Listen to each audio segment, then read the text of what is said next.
mtu ambaye alitengeneza double allocation. Hili la double allocation ninamkabidhi kamanda wa TAKUKURU, yuko hapa.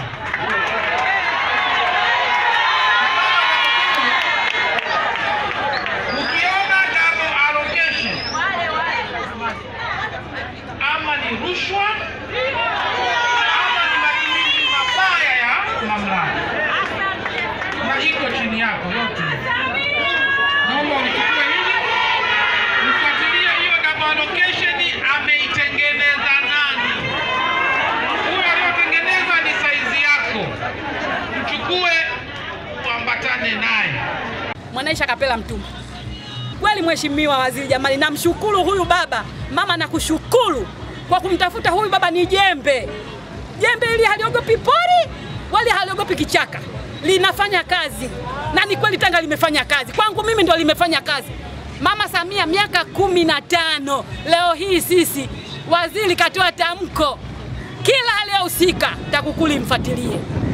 Kwa hiyo mama, sisi hatuna pa kuishi. Nyumba yetu imevunjwa.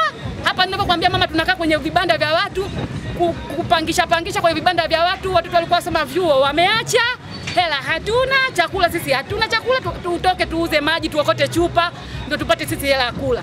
Lakini leo tumepata msaada wa kisheria. Haki yetu leo mama tumeipata kwa waziri. Sikuamini mama. Leo hata njaa sina. Toka asubuhi mpaka sasa hivi naona nimeshiba. Mama Samia, umetukumbuka sisi wanyonge tunaozulumiwa mali za baba zetu tunazoachiwa. Tukazulumiwa na hawa wenye pesa zao. Sisi hatuna pesa. Tuna makaratasi tu, baba zetu ndio walizotuachia makaratasi. Lakini tuwashukuru makaratasi aliyotuachia baba. Leo hii ametusaidia na sheria imefuata mkondo wake. Mama Samia, asante sana. Hongera sana kukumbuka sisi wanyonge tunaozulumiwa mali zetu tunazoachiwa na wazazi wetu. Mama Samia, wewe ni mama. Wewe ni mama wa walezi wa wanyonge.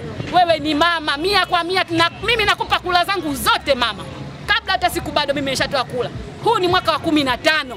Leo hii mimi siamini kama Mheshimiwa Waziri anaweza kutoa tamko hapo kwa hapo. Nimesumbuliwa sana. Ofisi gani mimi nisioingia? Kila sehemu mimi nimeingia, mpaka Dodoma mimi nimefika. Sijui ofisi gani mimi nisioingia.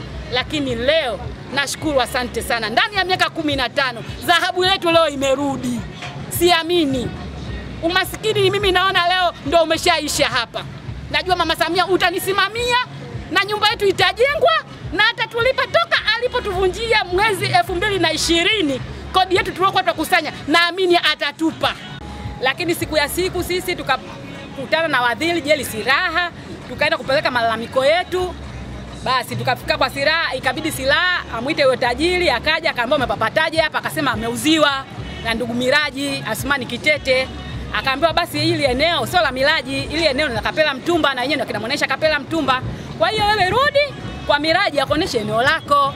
Basi sisi tukaambiwa na watu wa ardhi, wakaambiwa na waziri kwamba hawa wapimieni, mwakatie eneo lao, mkishawapimia tayari mwatengenezee hati.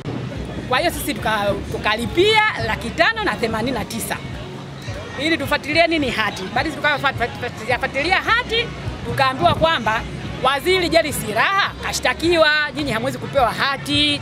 Kwa sababu gani? Anasema hapana, waziri kaingilia mahakama. Mahakama, huyu mtu kauziwa namba 1, si ya kwetu ni namba 4 Kitaru 208. Toka enzi za baba yetu, toka mwaka 67. Si wenyewe pia hatujazaliwa. Baba yetu alikuwa anaishi hapa. Hivi ninaposema pia nilitoka mahakamani asubuhi, nimepigwa tarehe mpaka tarehe 16 tarehe 10 mwezi wa 6. Nimepigwa tena tarehe kwenda kusikiliza kesi ya waziri, nimepigwa tarehe tena.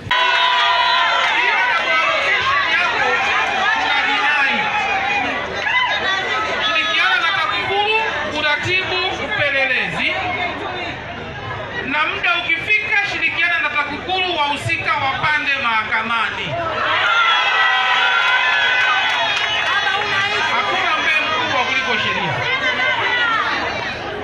Hilo ni jambo la kwanza la allocation.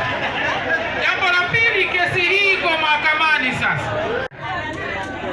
Pili, nataka usimamizi thabiti wa kesi hiyo ili haki iweze kutendeka.